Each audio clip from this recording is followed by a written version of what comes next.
अस्सलाम वालेकुम, welcome to my channel. अगर मेरा चैनल पसंद आए तो लाइक कीजिएगा, सब्सक्राइब कीजिएगा। एक मुल्क में एक बादशाह रहता था। उस बादशाह की कोई औलाद नहीं थी। एक दिन बादशाह के दरबार में एक नजूमी आया। उसने बादशाह से कहा, आपके यहाँ एक बेटी पैदा होगी, लेकिन 13 साल की उम्र तक उसे नमक नहीं खाने देना। अगर वो नमक खा लेगी तो बहुत ज़्यादा मुसीबतों में पड़ जाएगी। कुछ अरसे के बाद बादशाह के यहाँ एक बेटी पैदा हुई। बादशाह और मलका बहुत खुश हुए। बादशाह ने शहज़ादी को एक तह खाने में बंद करवा दिया ताकि वहाँ शहज़ादी की परवरिश हो सके और शहज़ादी कभी नमक ना खा सके। कुछ अरसा गुजर गया। जब शहज़ादी को 13 साल होने में कुछ वक्त रह गया था, एक दिन शहज़ादी ने देखा एक चुनटियों की कतार जा रही है और चुनटियों ने खाना उठाया हुआ है। शहज़ादी ने चुनटियों से वो खाना उठाकर चख लिया। उसे वो खाना इतना पसंद आया कि इसने कहा कि मैंने आज तक इतना मज़े का खाना नहीं खाया था। शहज़ादी ने वो सुराख खोदना शुरू कर दिया जहाँ से चुनटियाँ आ रही थीं। उसने देखा कि दूसरी तरफ एक और महल है जहाँ एक टेबल रखा हुआ है और टेबल पर बहुत सा खाना रखा हुआ है। शहज़ादी ने वो खाना खाना शुरू कर दिया। उसे वो खाना इतना मज़े का लगा कि वो रोज़ आती और यहाँ से खाना खाती। वो एक शहज़ादी का महल था। शहज़ादी ने एक दिन देखा कि रोज़ कोई मेरा खाना खा जाता है। उसने कहा, आखिर कौन है जो रोज़ आता है और मेरा खाना खा जाता है। एक दिन शहज़ादा छुप के देख रहा होता है।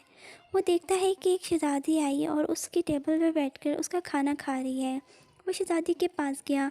उसने कहा, तुम रोज़ मेरा खाना खा जाती हो, तुम ऐसा क्यों करती हो? शहज़ादी ने कहा, ये खाना मुझे इतना अच्छा लगता है, इतना लजीज़ कि मैंने ऐसा खाना कभी नहीं खाया, इसलिए मैं ये खाना खा लेती हूँ। शहज़ादी ने कहा, तुम रोज़ ये खाना खा सकती हो। कुछ अरसे के बाद शहज़ादा और शहज़ादी की शादी हो जाती है। शहज़ादा एक दिन शहज़ादी के सामने 3 शर्तें रखता है। वो शहज़ादी से कहता है कि मेरी ये 3 शर्तें हैं, इसे कभी मत तोड़ना। एक ये कि मुझसे कभी झूठ मत बोलना। दूसरी शर्त ये कि कभी मुझसे सवाल मत करना। तीसरी शर्त ये है कि कभी भी मेरी ज़ात के बारे में मत पूछना। शहज़ादी उसकी शर्तें मान लेती है। कुछ अर्सा गुजरता है। एक दिन शहज़ादी के पास एक बूढ़ी औरत आती है। वो शहज़ादी से कहती है, तुमने जिस शहज़ादे से शादी की है उससे पूछो, जब वो खाना खाता है तो तुम्हारे और अपने खाने के बीच में लाइन क्यों खींचता है। शाम को जब शहज़ादा आता है तो शहज़ादी शहज़ादे से कहती है, जब तुम खाना खाते हो तो अपने और मेरे खाने के बीच में लाइन क्यों खींचते हो। शहज़ादा कहते हैं, हाँ मैं लाइन खींचता हूँ, बट मैं वजह नहीं बता सकता। दूसरे दिन वो औरत फिर आती है और शहज़ादी से कहती है कि शहज़ादे से पूछो, जब वो रात को सोता है तो अपने और तुम्हारे बीच में तलवार क्यों रखता है। शाम को जब शहज़ादा आता है तो शहज़ादी उससे पूछती है, बताओ तुम रात को जब सोते हो अपने और मेरे बीच में तलवार क्यों रखते हो। शहज़ादा कहते हैं, हाँ मैं तलवार रखता हूँ, बट मैं वजह नहीं बता सकता। और मैंने तुमसे शर्त रखी थी कि तुम मुझसे सवाल नहीं करोगी और तुमने मुझसे फिर सवाल किया। कुछ दिनों के बाद वो बूढ़ी औरत फिर आती है और शहज़ादी से कहती है, शहज़ादे से पूछो उसकी ज़ात क्या है। शाम को जब शहज़ादा आता है तो शहज़ादी पूछती है, बताओ तुम्हारी ज़ात क्या है। अब शहज़ादे को बहुत गुस्सा आता है। वो कहता है, तुमने मेरी सारी शर्तें तोड़ दी हैं। तुम्हें मैंने शर्त रखी थी मुझसे सवाल नहीं करोगी, तुमने मुझसे सवाल किया और मैंने पूछा तुम मुझसे झूठ नहीं बोलोगे, तुमने मुझसे झूठ बोला। बताओ यहाँ कौन आता है। शहज़ादी ने कहा, कोई भी नहीं आता। बताओ तुम्हारी ज़ात क्या है। शहज़ादा कहता है, मैं तुम्हें नहीं बता सकता मेरी ज़ात क्या है। शहज़ादी कहती है, नहीं तुम्हें बतानी पड़ेगी। जब शहज़ादी बहुत ज़िद करती है तो शहज़ादा शहज़ादी का हाथ पकड़कर एक दरिया के पास ले जाता है और शहज़ादी से कहता है कि अभी भी वक्त है, अपनी ज़िद छोड़ दो वरना बहुत पछताओगी।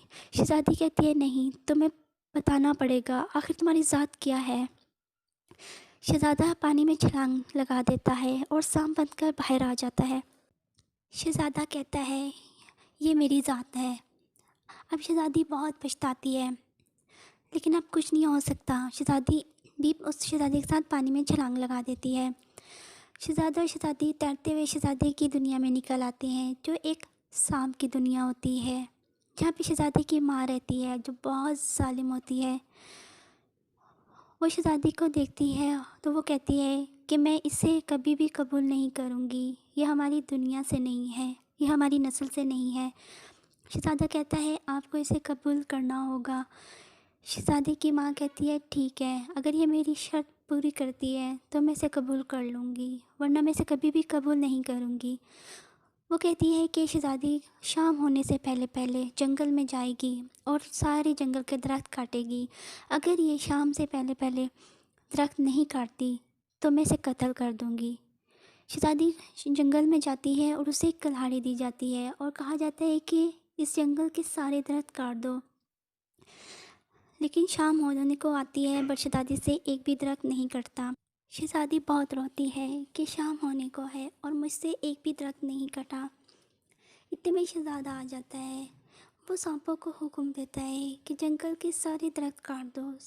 بہت زیادہ سانپ جمع ہو جاتے ہیں اور شام سے پہلے پہلے سارے جنگل کے درخت کاٹ دیتے ہیں۔ شام کو جب شہزادی کی ماں آتی ہے تو وہ دیکھتی ہے کہ جنگل کے درخت کٹ چکے ہیں، تو وہ شہزادی سے کہتی ہے تم نے میری یہ شرط قبول کر لی، لیکن میں ابھی بھی تمہیں اپنی بہو نہیں مانوں گی، میری جب تک تم ایک اور شرط قبول نہیں کرتی۔ وہ شہزادی کو کچھ دالیں لا کر دیتی ہے اور اسے کہتی ہے کہ یہ شام سے پہلے پہلے ساری دالیں تمہیں صاف کرنی ہے، اور ان میں سے ایک بھی دانہ اگر کم ہوا تو میں تمہیں قتل کر دوں گی۔ شہزادی سارے دالیں صاف کر دیتی ہے۔ شام سے پہلے پہلے وہ ایک ایک دانہ کر کے ساری دالیں صاف کرتی ہے کہ اتنے میں ایک کوا آتا ہے اور دال کا ایک دانہ اٹھا کر اڑ جاتا ہے۔ شہزادی شہزادے کو بلاتی ہے اور کہتی ہے کہ کوا ایک دانہ لے کے اڑ گیا ہے اور دالوں میں ایک دانہ کم ہو گیا ہے۔ شہزادہ حکم دیتا ہے کہ اس کوے کو جہاں پر بھی ہے اسے ڈھونڈ کر لاؤ۔ سارے پرندے جاتے ہیں اور کوے کو ڈھونڈ لاتے ہیں۔ وہ کوے سے کہتا ہے کہ تم نے یہ جو دانہ اٹھایا ہے وہ واپس رکھ دو۔ کوا دانہ واپس رکھ دیتا ہے۔ جب شہزادی کی ماں آتی ہے تو وہ دیکھتی ہے کہ دالوں میں ایک دانہ بھی کم نہیں ہے، لیکن وہ بہت ظالم ہوتی ہے، وہ پھر بھی شہزادی کو قبول نہیں کرتی۔ وہ کہتی ہے میں تمہیں قبول نہیں کروں گی کبھی بھی۔ اب شہزادی کو بہت غصہ آتا ہے، وہ شہزادی کا ہاتھ پکڑ کر اسے جنگل سے باہر لے جاتا ہے اور اسی دریا کے پاس پہنچ جاتے ہیں جس دریا سے وہ شہزادی کی دنیا میں نکل آئے تھے۔ وہ دونوں اسی دریا میں چھلانگ لگا دیتے ہیں اور واپس شہزادی کی دنیا میں نکل آتے ہیں اور وہاں پہ ہنسی خوشی رہنے لگ جاتے ہیں۔ پھر شہزادہ اور شہزادی واپس کبھی بھی شہزادی کی دنیا میں نہیں جاتے۔